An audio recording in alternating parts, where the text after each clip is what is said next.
Então, queridos, nesse vídeo 3, a gente entra nesse último tópico aí da apostila, é, envolvendo estados físicos da matéria, ok? Então, não é um conteúdo muito extenso, não. E eu vou colocar para vocês essa parte, essa folhinha aqui, que é um resumo geral de tudo aquilo que a gente vai ver, vai acompanhar na apostila aí mais detalhadamente, ok? Então, mudanças de estados físicos da matéria, tá na página 35, ok? Então, estado de agregação. Quando a gente fala de mudanças de estado físico da matéria, ou estado de agregação, é a mesma coisa. Então, mudando de seu estado físico, a gente tem basicamente estado sólido, o estado líquido e o vapor, ok? Ah, professora, não é gasoso? Mais à frente a gente vai ver que o vapor tem uma certa diferença para o gás, tá ok? O correto é a gente trabalhar com o vapor nesse caso. Então, vamos lá. Quando eu tenho uma transformação do estado da substância no estado sólido para o estado líquido, eu chamo esse processo de transformação sólido-líquido de fusão, ok? Já o processo da substância se transformando do líquido para o vapor, a gente chama de vaporização. A gente já estudou isso em ciências no nosso primeiro segmento, agora a gente só vai se aprofundar um pouquinho mais no caso. Eu coloquei de lápis, eu não sei se está dando para você enxergar, que a vaporização, ela existe em 3 procedimentos diferentes. A evaporação, a ebulição e a calefação. Esses 3 estados, eles têm processos diferentes, né? Um é mais lento, o outro é um processo médio, o outro é um processo instantâneo, ok? Como, por exemplo, a gente vai falar mais detalhadamente, a evaporação. Se eu tenho, por exemplo, o suor do corpo, se eu não me engano, até esse exemplo que o livro coloca. O suor do meu corpo, ele não precisa de altas temperaturas, ele não precisa de uma temperatura específica para evaporar. Não há necessidade. A ebulição, aí eu já preciso de uma temperatura específica para a água, por exemplo, entrar em ebulição. E a calefação é instantânea. Por exemplo, se eu tenho uma chapa, uma frigideira, por exemplo, ok? Aquecida no fogo, numa fonte ali de calor. E eu coloco um pingo de água, a gente vê instantaneamente, ok? Então, esse processo de líquido-vapor é a calefação, que é instantâneo. A ebulição, ela é um pouco mais rápida mais lenta, desculpa, do que a calefação. E a evaporação é um pouco mais lenta que a ebulição. Contrário disso, a evaporação é mais lenta que a ebulição, que é mais lenta do que o processo de calefação, ok? Então, se eu passo do líquido para o vapor, eu tenho o processo de vaporização. O inverso, se eu tenho do vapor para o líquido, eu tenho o processo de liquefação. Do vapor para o líquido. Um exemplo, quando eu estou tomando um banho muito quente, e o vapor que eu consigo observar ali, né, aquela névoa, ele encosta, vamos dizer entre aspas, né? Ele entra em contato com o meu box, com o meu blindex. A gente vê automaticamente o vapor se transformar no estado líquido e escorrer pelo blindex. Isso é uma liquefação. E a gente chama também esse procedimento de condensação, ou liquefação ou condensação, ok? O vapor se transformando em líquido. E o líquido para o sólido é a solidificação, beleza? Nós temos ainda o processo que vai do sólido para o vapor. Esse processo do sólido para o vapor a gente chama de sublimação, ok? Então, a sublimação é o processo que vai do sólido direto para o vapor. Professora, um exemplo disso, por exemplo, a naftalina. Naftalina, que é o princípio ativo naftaleno, né, que a gente chama vulgarmente de naftalina, são aquelas bolinhas que não têm um cheiro muito agradável e é muito perigoso, inclusive para criança, porque a criança acha que aquilo é balinha. Então já tiveram vários acidentes com a naftalina, de criança ingerindo aquilo. Então tem que ter um cuidado muito grande. A naftalina, antigamente usava-se muito, né? Hoje a gente vê com menos frequência. Se ela colocar a naftalina dentro de uma gaveta, por exemplo, que serve para espantar insetos, por exemplo, alguns tipos de inseto, coloca-se a naftalina na gaveta. Passa-se um tempo, você vai procurar a naftalina, cadê? Não existe mais. Ou seja, ela aconteceu essa mudança de estado do sólido, né, dela em em pedra, vamos dizer assim, para o vapor, ok? Então, o nome desse processo é sublimação. Se eu tiver o processo inverso do vapor para o sólido, a naftalina também tem essa característica de poder fazer esse processo inverso, a gente chama de ressublimação. Então, sólido, vapor, sublimação. Vapor, sólido, ressublimação, ok? Então, não esqueça que liquefação a gente chama também de condensação. E a vaporização, a gente tem 3 etapas: evaporação, ebulição e calefação. A gente vai ver alguns gráficos aí no seu livro, vai acompanhar, mas o que importa, um resumo geral do que eu vou pedir e cobrar para você é isso aqui, ok? Então, vou tirar a folha e vou começar a acompanhar com você aqui na sua apostila. Deixa eu aproximar para a gente ter um pouquinho de mais cautela com esse gráfico. Então, curva de aquecimento. Eu gostaria que você acompanhasse aí na página 35. Curva de aquecimento e resfriamento para substâncias puras. Aqui ele diz assim, ó. Descer um pouquinho para você acompanhar. O gráfico da curva de aquecimento ou resfriamento mostra como a temperatura varia em função da troca de calor da substância com o meio. Nesses gráficos, os patamares indicam a mudança de estado físico, nos quais não ocorrem variações de temperatura, ou seja, calor latente, enquanto os trechos inclinados indicam a variação de temperatura por causa da troca de calor, ou seja, calor sensível. O que ele está dizendo, eu coloquei aqui de lápis, ó. Curva de crescimento de uma substância pura. Se você entender de aquecimento, de resfriamento que está à sua direita é consequência.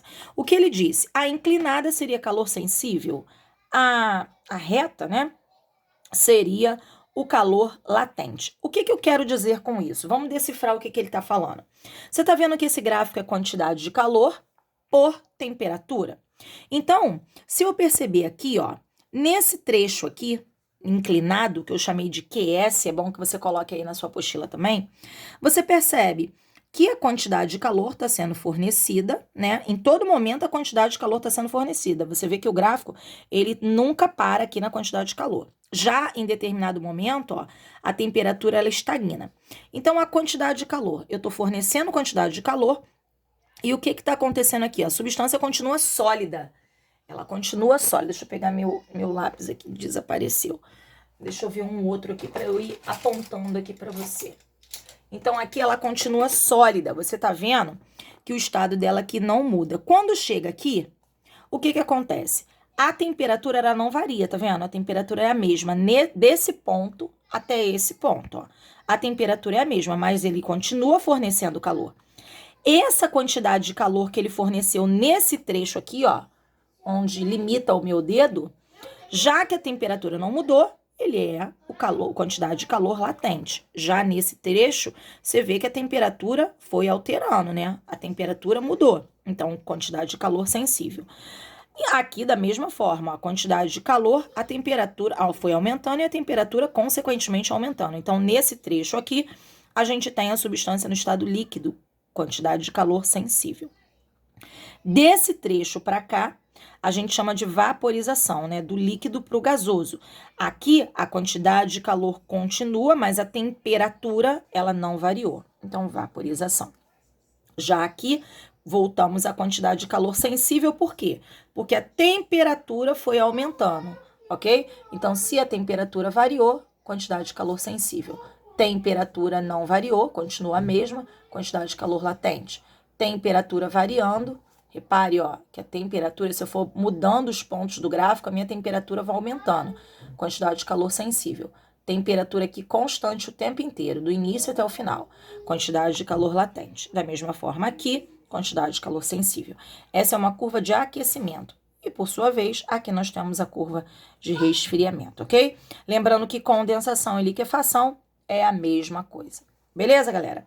Então, eu vou pular algumas partes para a gente resumir aí o nosso conteúdo, tá bem? Então, fusão e solidificação. Vamos falar de cada um deles como eu passei para você. Fusão e solidificação. O termo fusão, deixa eu afastar um pouquinho aqui para você conseguir acompanhar. embora eu acho que você esteja aí com a sua apostila aberta. Fusão e solidificação. O termo fusão é utilizado para a mudança de estado do sólido para o líquido, como eu tinha te falado antes. Sólido para líquido, fusão. A substância recebe calor nesse processo. Repare, eu tenho sólido e eu tô indo para o líquido. Então, a substância, ela tem que receber uma quantidade de calor, por exemplo, se eu estiver pensando na água, para o gelo derreter. Então, ele recebe calor nesse processo. É o que chamamos de processo endotérmico. Então, sempre que, numa mudança de estado, eu recebo, aquele processo está recebendo calor, então eu chamo de endotérmico. Já a solidificação, repare que a solidificação, ela já é o contrário, né? É uma mudança do estado líquido para o sólido. Então, a gente tem, imagina, a água, exemplo, passando para gelo. Então, aí esse processo é chamado de exotérmico. Por quê? Porque a substância libera calor. Ela está passando do líquido para o sólido. Então, ela está liberando calor para se solidificar, ok?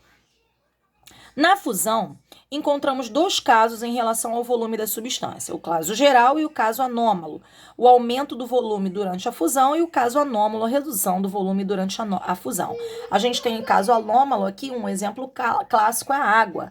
A água, numa variação entre 0 e 4 graus, a gente já estuda sobre a anomalia no caso da água. A gente sabe que quando a gente trabalhou agora, no passado, a dilatação, né, dilatação linear, superficial e volumétrica, quando a gente trabalha com aumento de temperatura, na maioria das vezes superfícies sólidas, aumentamos a temperatura, o corpo dilata, diminuímos a temperatura, o corpo contrai. A água tem um caso anômalo. Por quê?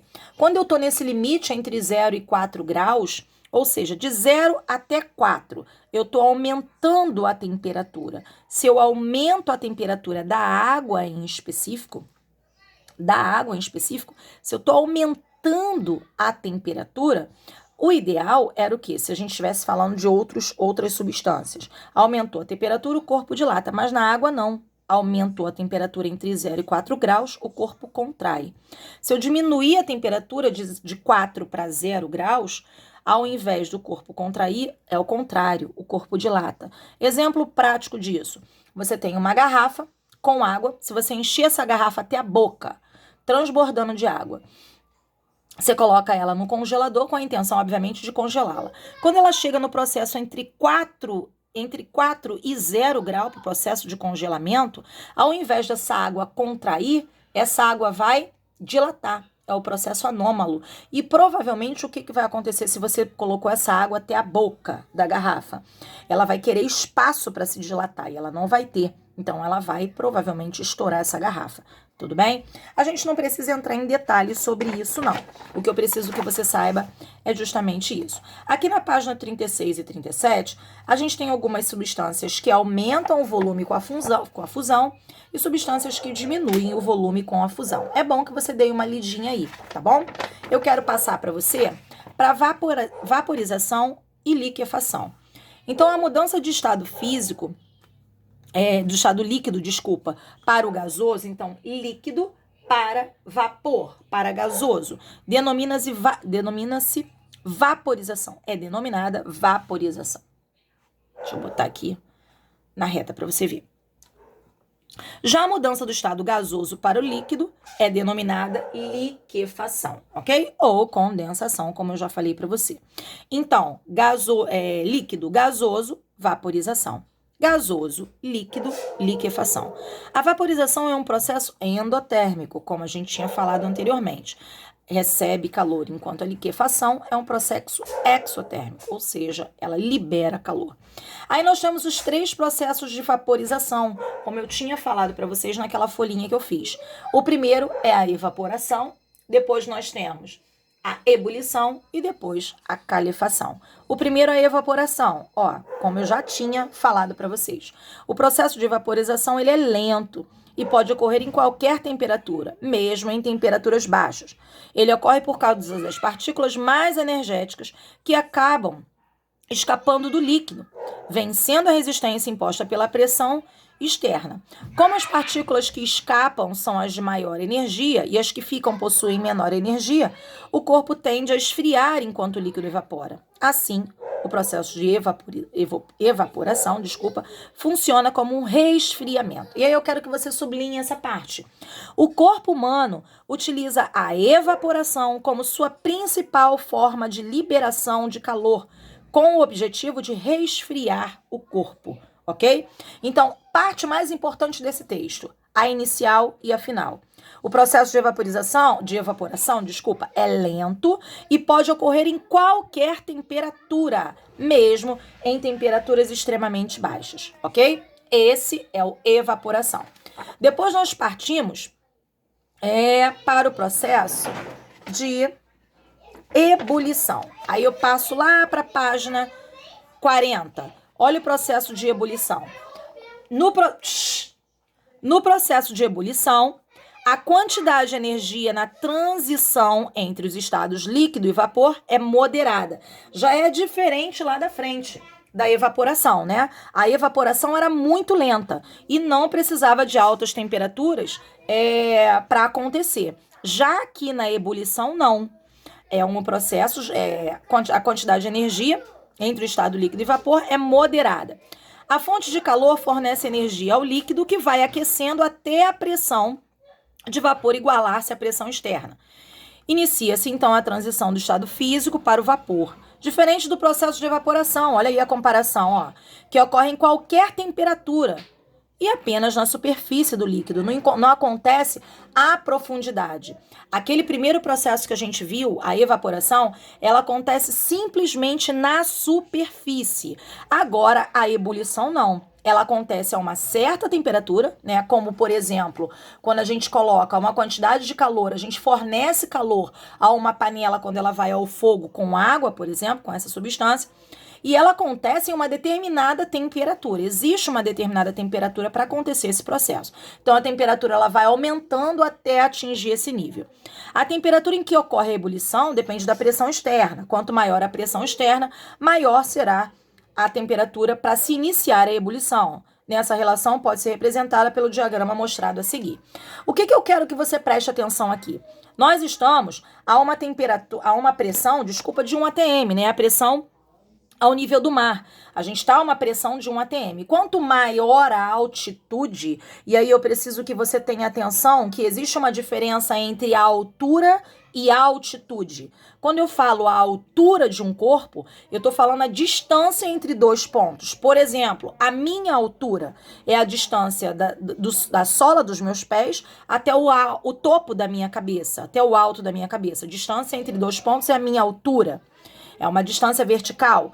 Quando eu falo em altitude, é a distância entre o nível do mar obrigatoriamente, ok? Então, uma distância inferior, que é o nível do mar, em relação, por exemplo, ao topo de uma montanha, aí eu tô falando de altitude, ok? Então, quanto maior a altitude, menor a pressão.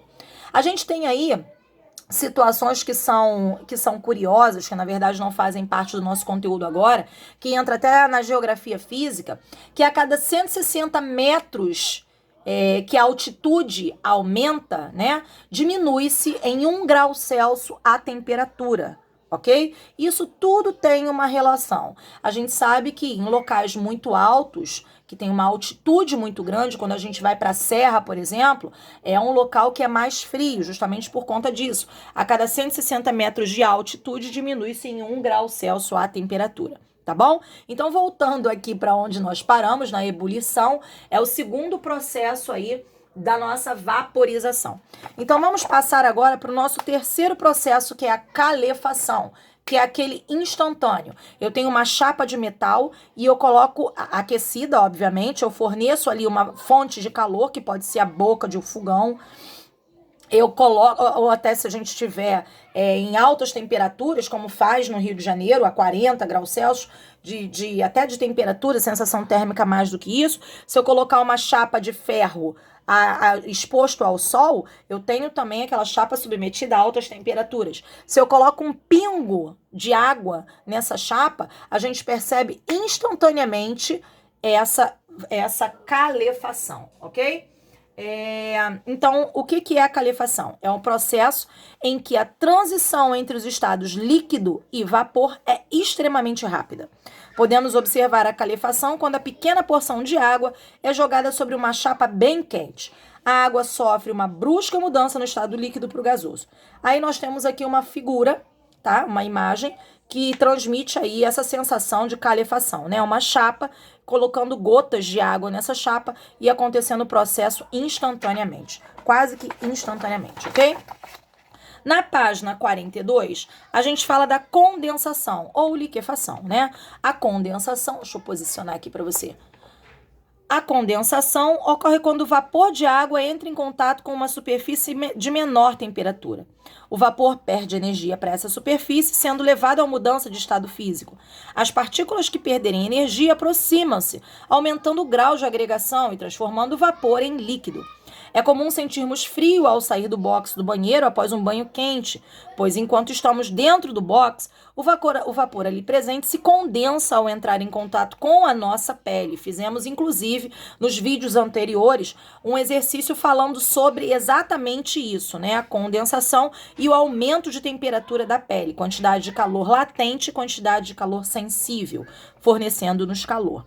Dependendo dessa quantidade de calor latente, encostando na nossa pele, pode haver até a queimadura da nossa pele, né? A quantidade de calor latente da mudança de estado do líquido do vapor para o líquido, no caso se for encostado em contato com a nossa pele, é a mesma quantidade de calor sensível, ou seja, a mesma quantidade de calor que necessária para queimar a nossa pele, ok?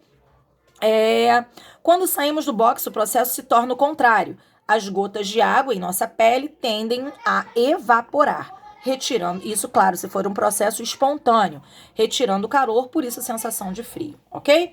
Então, aqui nós temos uma figura que mostra esse processo, né? O vapor acumulado no vidro do box mantém a sensação térmica elevada. Já aqui, ó, nessa imagem de baixo, nós temos gotículas de água na superfície das garrafas, formadas por condensação do vapor ambiente. Essas gotículas de água na garrafa, elas são externas, né? Elas são externas, não são pelo fato do líquido interno à garrafa, não. Ela é externa. É o vapor se transformando no estado líquido, ok? A gente tem aqui a sublimação e a ressublimação.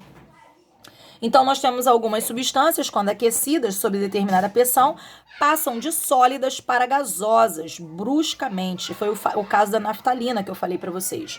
Esse processo é chamado de sublimação. Temos, como exemplo de sublimação, o gelo seco. Também é um bom exemplo, né?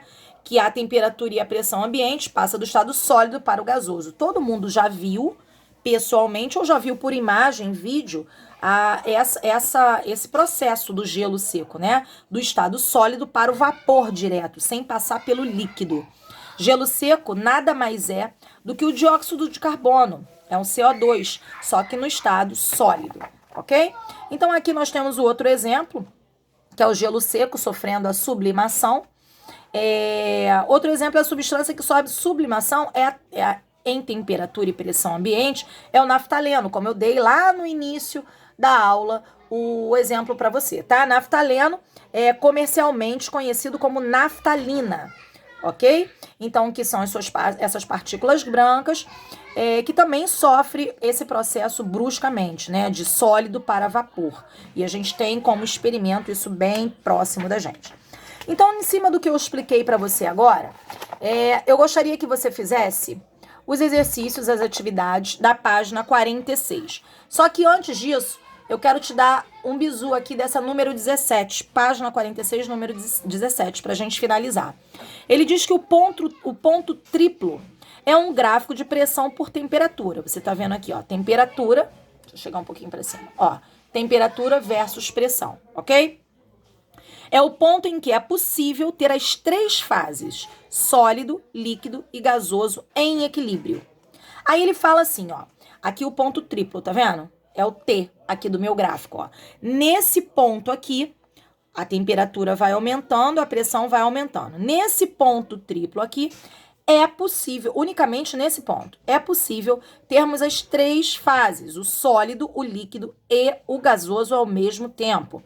Aí ele fala que o gás carbônico tem uma peculiaridade, porque o ponto triplo do gás carbônico, ele ocorre a uma pressão de 5,11 atm e 56 graus Celsius. Veja bem, quando ele fala para mim que o gás carbônico precisa de uma pressão de 5,11 atms para estar no estado sólido, líquido e gasoso, as três fases ao mesmo tempo, eu tenho um problema, porque como eu falei para você anteriormente, nós estamos ao nível do mar.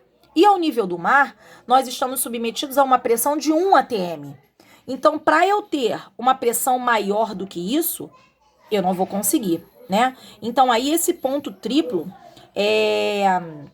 para que esse ponto triplo aconteça, a gente vai ter que ter uma pressão maior do que a nossa, do que a gente é submetida aí a nível do mar de 1 atm, ok? Então preste atenção nessa informação que eu dei para você. Se você achar por bem, procure aí. A gente sabe que a gente tem um vasto arsenal agora de informação, que é o Google. Então, se vocês acharem porventura necessário, procurem também informações sobre essa peculiaridade do gás carbônico, ok?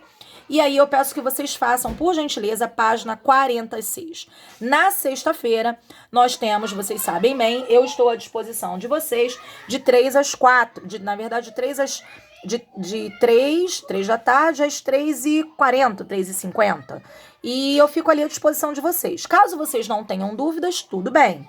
Ok, vocês não vão entrar no Meet. E vocês sabem que eu me coloco à disposição de vocês sempre pelo Zap. Ah, professora, eu não posso sexta-feira estar pelo Meet. Ah, professora, minha câmera não abre. Porque como quem não tem o celular à disposição para fazer o vídeo ali para mim, né, para estar ao vivo comigo, para ficar só no chat fica complicado, né? Fica muito complicado. Então, se você achar por bem estar comigo no Zap, pelo Zap em outros momentos, tudo bem. À medida do possível eu vou lhe atendendo, tá bom? Eu só peço que tenha um pouco de paciência, porque a maioria das vezes, dos momentos, eu estou em sala de aula. Então, assim que eu puder, eu vou entrar em contato e dar resposta para você, caso eu não consiga imediatamente, ok? Então, para você fazer agora, por gentileza, página 46. E essas atividades complementares, eu peço que você vá fazendo também, ok? Essas atividades complementares. E lá no final, um pouco mais à frente, quando der um tempo plausível para você, eu te dou o gabarito delas, tudo bem? Próxima aula eu faço a correção dessa página 46, atividades, e começo o nosso novo livro, beleza? Embora eu já tenha falado em algum momento para você sobre esse conteúdo do novo livro. Beleza, galera? Agradeço imensamente a participação e a atenção de todos. Beijinho, fiquem com Deus.